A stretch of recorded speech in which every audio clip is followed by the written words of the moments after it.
Sama saudara-saudari yang terkasih dalam Kristus.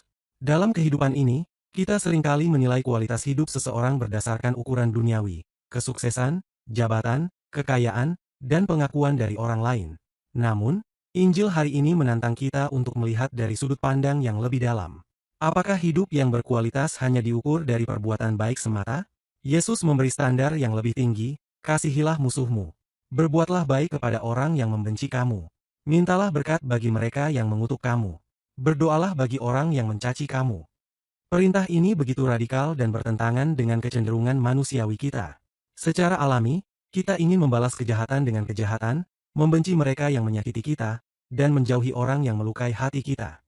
Tetapi Yesus mengundang kita untuk naik ke tingkat yang lebih tinggi, hidup dalam kasih yang sejati, kasih yang tidak bergantung pada perlakuan orang lain. Kasih yang diajarkan Yesus bukan sekadar emosi atau rasa suka kepada orang lain. Kasih ini adalah sebuah keputusan dan tindakan, bahkan ketika kita tidak merasa nyaman melakukannya. Kasih yang sejati berarti memilih untuk memaafkan ketika disakiti, mendoakan orang yang membenci kita, menjawab kebencian dengan kebaikan, memberi tanpa mengharapkan balasan. Yesus sendiri telah menunjukkan kasih seperti ini dalam hidupnya. Ia mengampuni mereka yang menyalibkannya, mendoakan mereka yang menghinanya, dan memberikan nyawanya bahkan untuk mereka yang menolaknya.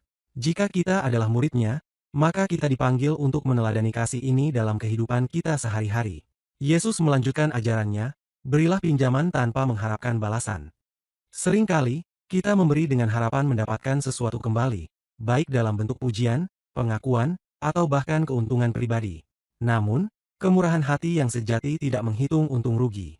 Kita memberi bukan karena kita ingin mendapatkan sesuatu, tetapi karena kasih telah memenuhi hati kita. Tuhan sendiri adalah teladan utama kemurahan hati. Ia tidak pernah berhitung-hitung dalam memberi. Ia memberikan segalanya, bahkan nyawa putranya, bukan karena kita pantas, tetapi karena kasihnya yang luar biasa. Sebagai murid Kristus, kita diajak untuk memiliki hati yang murah hati, tangan yang terbuka untuk memberi, dan sikap yang selalu siap membantu sesama tanpa pamrih. Yesus mengakhiri pengajarannya dengan perintah yang kuat, hendaklah kamu murah hati, seperti Bapamu murah hati adanya. Menjadi pengikut Kristus bukan hanya tentang menjadi orang baik, tetapi menjadi pribadi yang penuh kasih dan kemurahan hati. Kita dipanggil untuk hidup dengan nilai lebih, menjadi terang dan garam bagi dunia. Bukan sekadar baik, tetapi berbuat baik dengan kasih tulus. Bukan sekadar mengampuni, tetapi mengasihi mereka yang menyakiti kita. Bukan sekadar memberi, tetapi memberi dengan sukacita dan tanpa mengharapkan balasan. Ketika kita memilih untuk hidup seperti ini, kita semakin menyerupai Allah. Dan disitulah letak kualitas hidup sejati, bukan dalam apa yang kita miliki, tetapi dalam bagaimana kita mencintai. Maukah kita menjadi pribadi yang lebih murah hati, lebih mengasihi, dan lebih mengampuni, seperti Bapa di surga?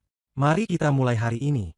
Semoga bacaan Injil hari ini dapat menginspirasi aktivitas dan kegiatan kita hari ini. Jika video ini memberkati Anda, jangan lupa untuk like, subscribe, dan share.